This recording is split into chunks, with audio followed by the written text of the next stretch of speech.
Hey, welcome back to FHN. I'm here in the Bait Lab for this week's how-to presented by Max Lure, bringing this to you each and every week that we do some type of how-to in the Bait Lab, and we thank them for that. So I had mentioned before the break, if you have not yet or are not bobber dogging for coho this time of year, you might be missing out on a great opportunity to entice some of those fish that maybe just choose not to chase your twitch and jig or go after your spinner or even a cast and retrieved plug. So nice thing about bobber dogging, if you do it for steelhead, then you understand the process. If you have yet to do it for anything, then bear with me here as we walk through this. Hopefully you'll pick it up.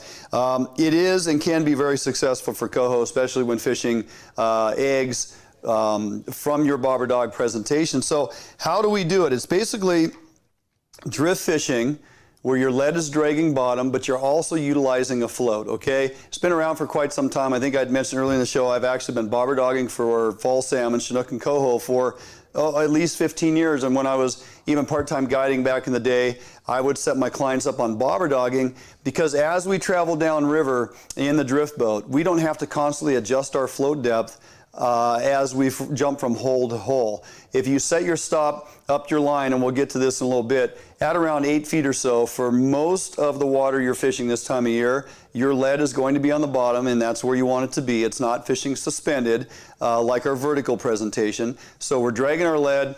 Bait is always in the wheelhouse of where the fish are hanging. So how do we get there? Well, I would jump into the rod and reel combination after I get this set up. The one thing I want you to know is that because we are truly float fishing, we are using braided line, and on that I'm putting a top shot anywhere between 12 and upwards of 18 feet of monofilament tied to my braid, depending on time of year, how much flow you have, how deep of holes that you're fishing. Typically coho are not found in those deep holes where the kings like to hold up, so you can get away with, say, a 12-foot top shot of monofilament. Now, because we're for the most part chasing coho, not necessarily Chinook, you can get away with a top shot, say, of 20-pound test, but I would caution, say, going to 15 this early in the season, simply because there are a lot of Chinook still in the river, and if you do hook one in your area, you can't keep them. We don't want to play them forever to get them in and release them and they're exhausted. So I like to roll with at least a 20-pound top shot of monofilament onto my braid. So the first thing we're going to do is I have to put in place my bobber stop. So I'm simply going to use one of my Bomac egg bobber stops on the line, and those just simply come off these little discs. It's rubber. It goes right onto the line.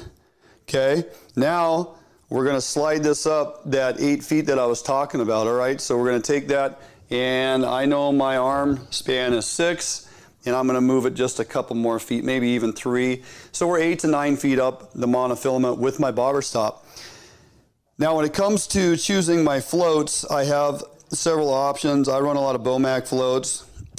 They work really well, and especially for bobber dogging, because they have come out with the last several years different styles of bobber dog floats. This one here is out of their EVA foam, which most of their floats nowadays are the EVA foam. Very durable, very buoyant in the foam they put inside the outer coating. Grommeted on both ends for durability, works great. This last year they came out with this series of bobber dog float. It's a little harder foam. It's not an outer casing over a softer foam inside. It's very tough, very durable, grommeted on both ends, and it's cupped, which actually helps because it grabs water as it's pushing downriver and hitting the water. It actually grabs water as it's being pushed, and the water pushes it along. So what I like to do for my float is I place on some type of a different color indicator for me that I always know that my float is maxed out. If I have this stopping against a small bead and against my stopper that's up the line, I may not always see that it's completely maxed out. I want to make sure this float stops against the stopper that I've put on the line. So I put an indicator on there of a contrasting color. This one here is just a size 12 bright, almost chartreuse cheater. I'm just going to slide that on.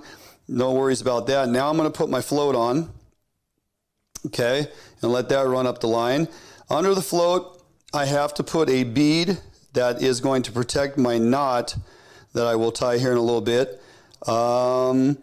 from my swivel, okay? Or I'm going to protect the knot on the swivel with a little bead so that that float isn't pounding against that swivel all the time. So now one thing you can also do is if you want to burn a second stopper, I advise you to do this because if you get hung up and by chance your break-off point is at your swivel on your main line end, if you have a stopper that is set on here and you do happen to break your swivel off on your main line, on your top shot, you're not going to lose your bobber and everything. You'll actually, that bobber stop will retain your bobber. The worst case scenario, then you got to retie a swivel and a leader and put a new lead on there. So I like to put a second bobber stop on down low here.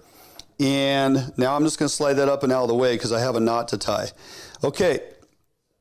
That's the bobber as it's set up to slip up and down your top shot of monofilament. That's exactly what it's going to do. It actually rides on the monofilament. That's the part of the line that goes down into the water. The braid, for the most part, is on the surface from rod tip to the float, and that's what you want. You want that braided line to float on top of the water. You want your monofilament because it's going to sink to bottom.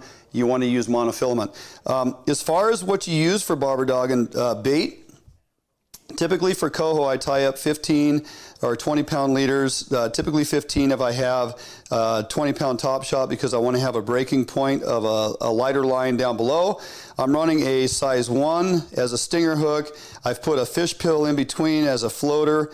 Now you can fish this without anything between the hooks. You can simply run a single or a double hook rig and just put eggs in your egg loop. That works just fine.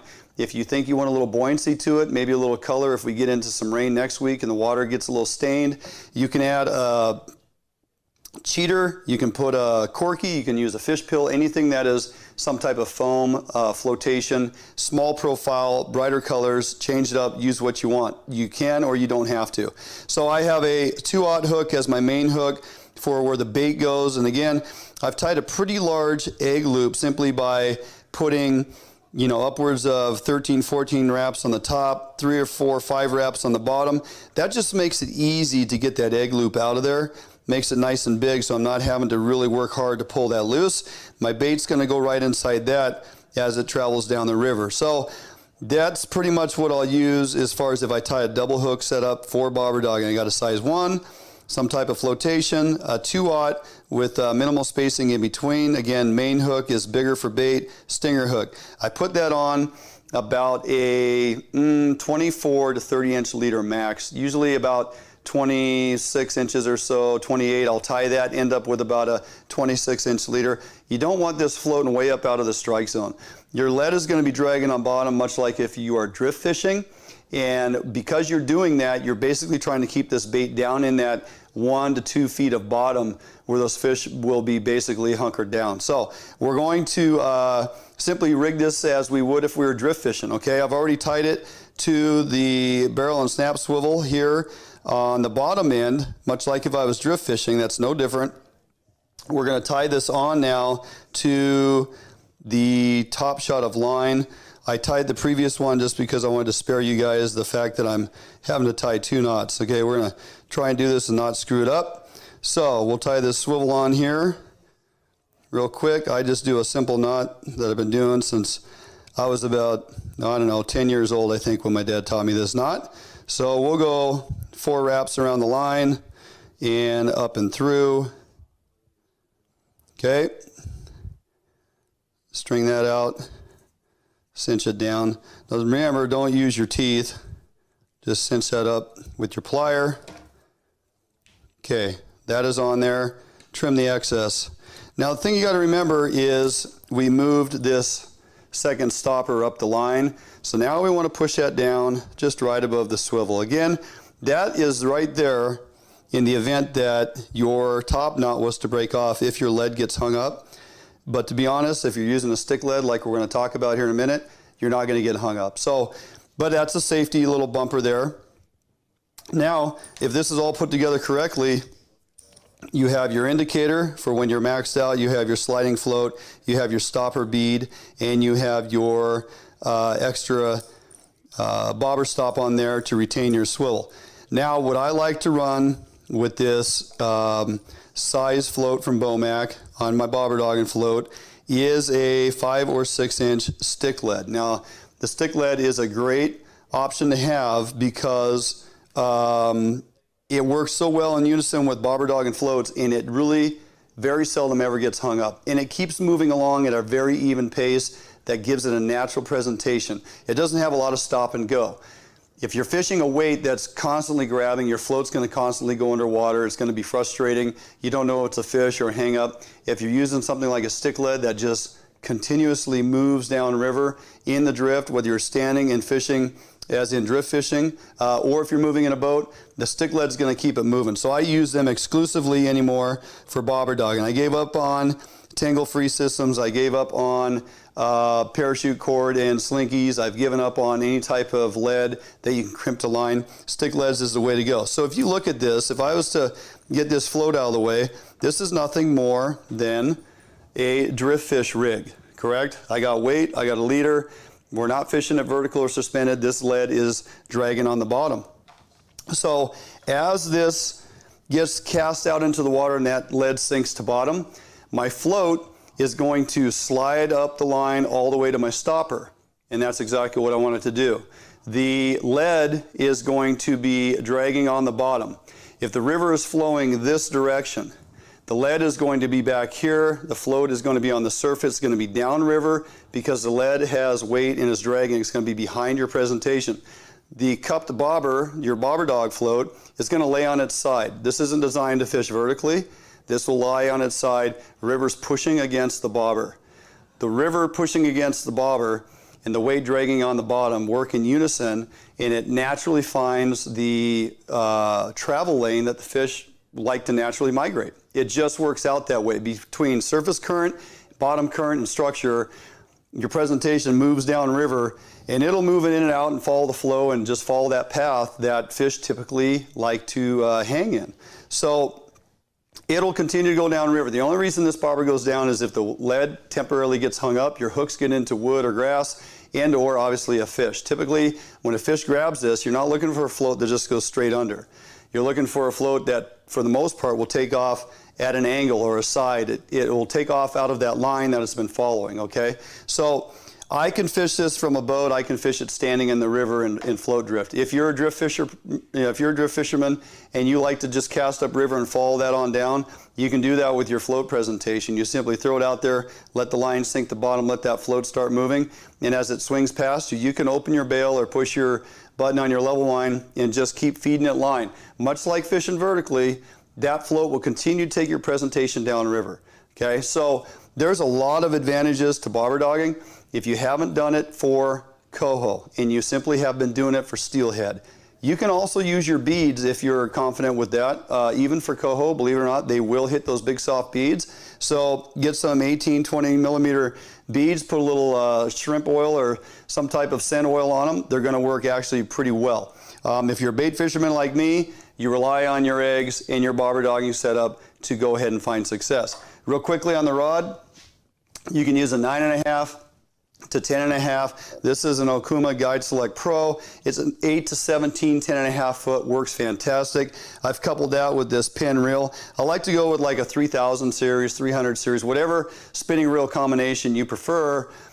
Make sure it's in the 3s because your spool and drag is going to be big enough if you do in fact hook a Chinook. This pull all day long works fantastic for coho. It's an 8 to 17, as I mentioned. If you do by chance hook into a Chinook, you're going to be able to have success in landing that fish as well. So you don't have to go with a 10 to 20, although you can, because you're mostly targeting coho now, but an 8 to 17 is a real nice combination to get it done for both coho and Chinook. I typically use a bait caster or level line style reel, 10, 10.5 foot rod. But for a lot of folks, you like to use a spinning rod, so tonight we went with a spinning rod setup. Got any questions on bobber dogging?